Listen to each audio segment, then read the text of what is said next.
My name is Martin Lewin. I was born in the city of Kassel, Germany, and I'm a survivor.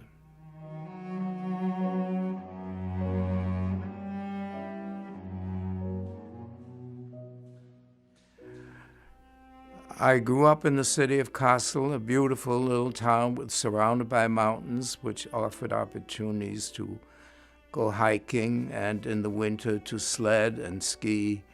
And life was pretty easy in my early days. My dad was a doctor who had a very big medical practice in the city of Kassel. And my mom actually was the laboratory assistant. She did urine tests and other tests, and also helped develop the x-rays and electrocardiograms, so that she was very involved in assisting Dad in the medical practice. So we lived in the same building as the medical practice, so we saw a lot of the patients as they came in and went, and got to know some of them. Sundays was the usual day for the family outing. We went up into the mountains and primarily hiked and explored. And our aim was generally to find a certain spring that had very clear, cold water. And when we found that, that was a triumph of sorts. And of course, I was with my brother and sister, and so it was kind of tag along. And we had very pleasant Sundays in the forest. Well, I wasn't the most enthusiastic school kid, but we went. There was no question about it, and I had friends and neighbors, and especially friends that didn't live too far from where we lived, so we could back and forth visit and play games together. There weren't any playgrounds. We played on the streets, on the residential streets that didn't have much traffic. So you played on the streets, stickball and all kinds of things. And I think it was a fairly normal childhood.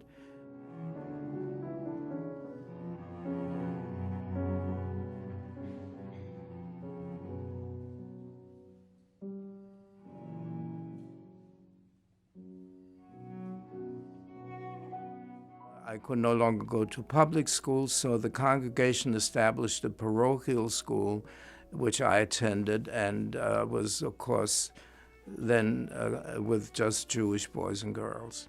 Meanwhile, the non-Jewish kids went to regular public schools, and the public schools encouraged anti-Semitism and the expression of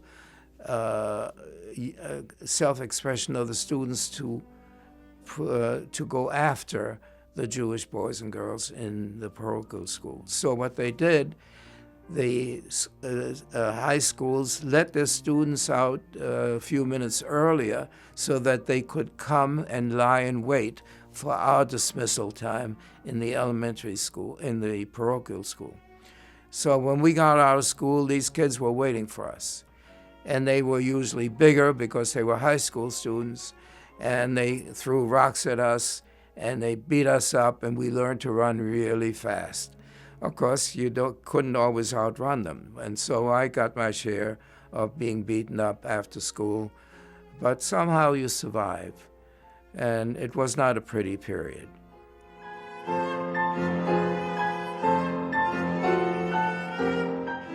We kind of like to play soccer. And the schools sponsored that, and so we would go out every opportunity we had and played soccer. I was also a pretty good runner. And so there was a Jewish athletic club called Bar Kochba, and I was entered in the short distance runs, and I was pretty quick, and I was able to be successful at that.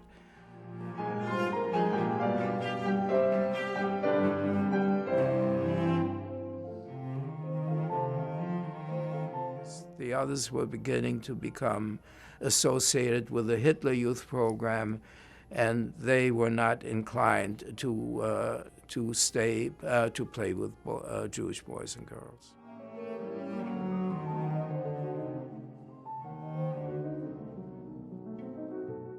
once I got out of elementary school, there wasn't a high school in Kassel I could go to. So my folks made an arrangement for me to go to a Jewish high school in the city of Frankfurt.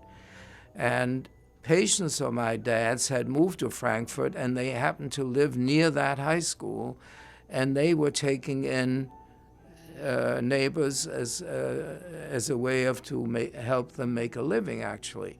So I stayed with those people whom I had met before they left Kassel to live in Frankfurt. And I went to the Philanthropien. That was the name of the Jewish high school in Frankfurt.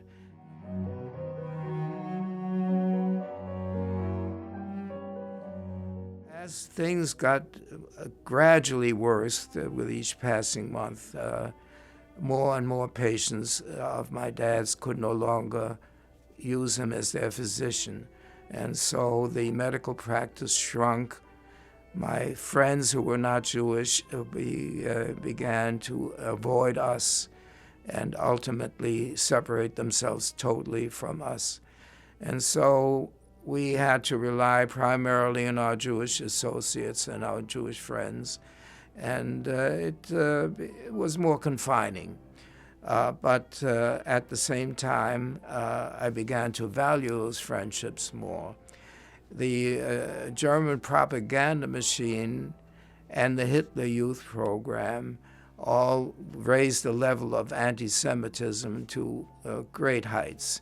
And it was unsafe to go out of the house. You could no longer go to swimming pools. You could no longer go to parks. You could no longer go to the river where there was a beach for swimming. And so we were very much confined to our little parochial school and our synagogue in our social life. It was not an easy time.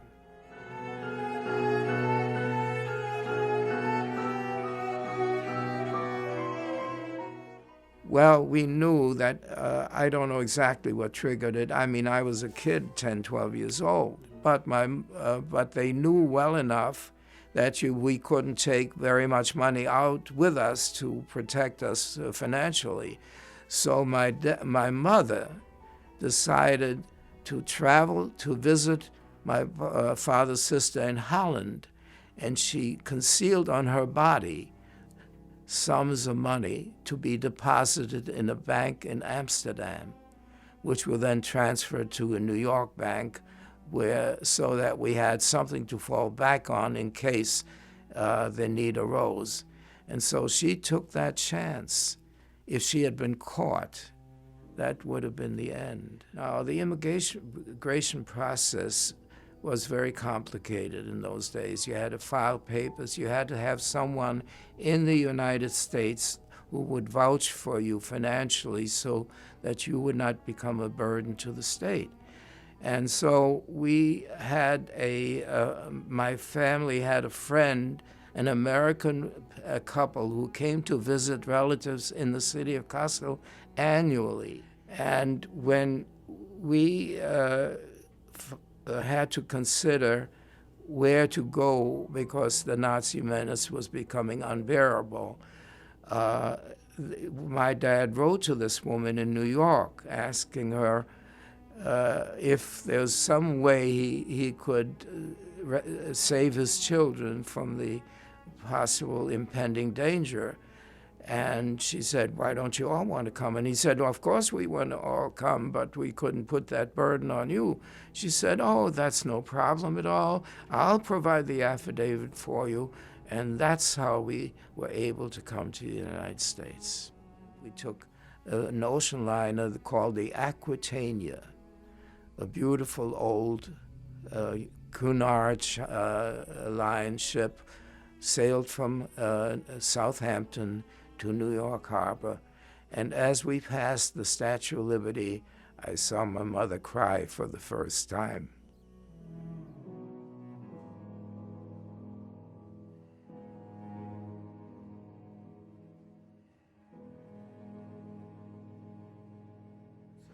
Well, my grandmother, who lived in Poland, actually, in the province of Posen, was 82 years old when they came for her and transported her and her daughter to Auschwitz, and she was never heard from again. That's my paternal grandmother. My maternal grandparents lived in Stettin, a city on the Baltic coast, and they came for them, and they also ended up in concentration camp. And we tried to get them out, but we were not American citizens, and so the quota, their number was too high. It was never reached before they were deported to concentration camp. My father's sister, her husband and child, little Irene, was about 7 or 8 years old, were also deported. Others, sisters and cousins, all deported. We lost between 14 and 16 members of the family.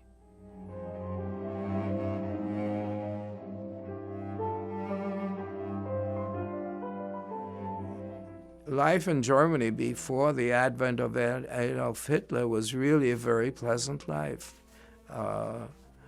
But once Hitler and his cohorts got into power, the laws began to be passed that restricted life for Jews, and the propaganda machine that Goebbels and his cohorts turned out, the Stürmer, which was a newspaper that really was almost obscenely insidious in its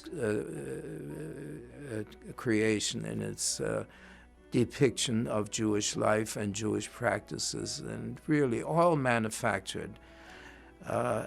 The kids my age had to belong to the youth group, and their loyalty was to their youth leader, not to their parents or to their relatives.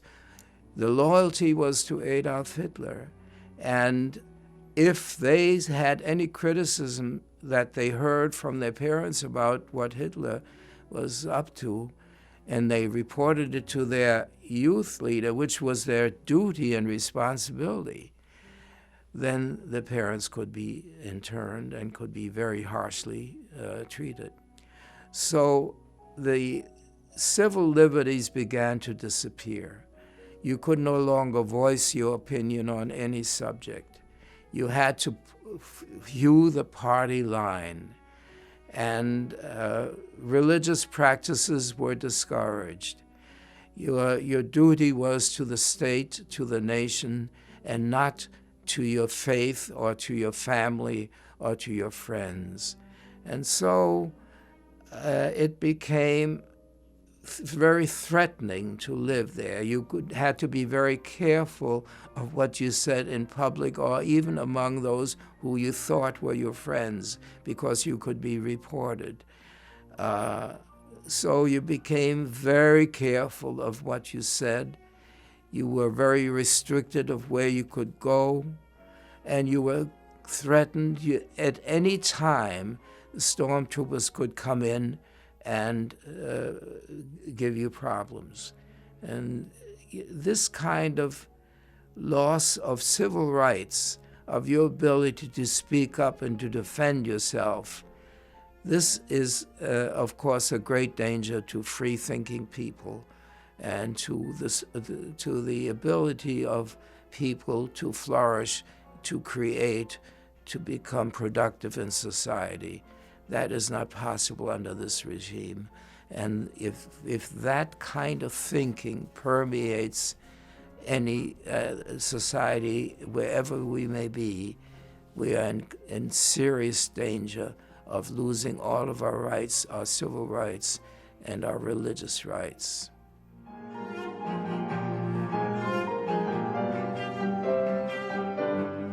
The worst thing to do is to be a bystander and not to act for the beliefs that you hold.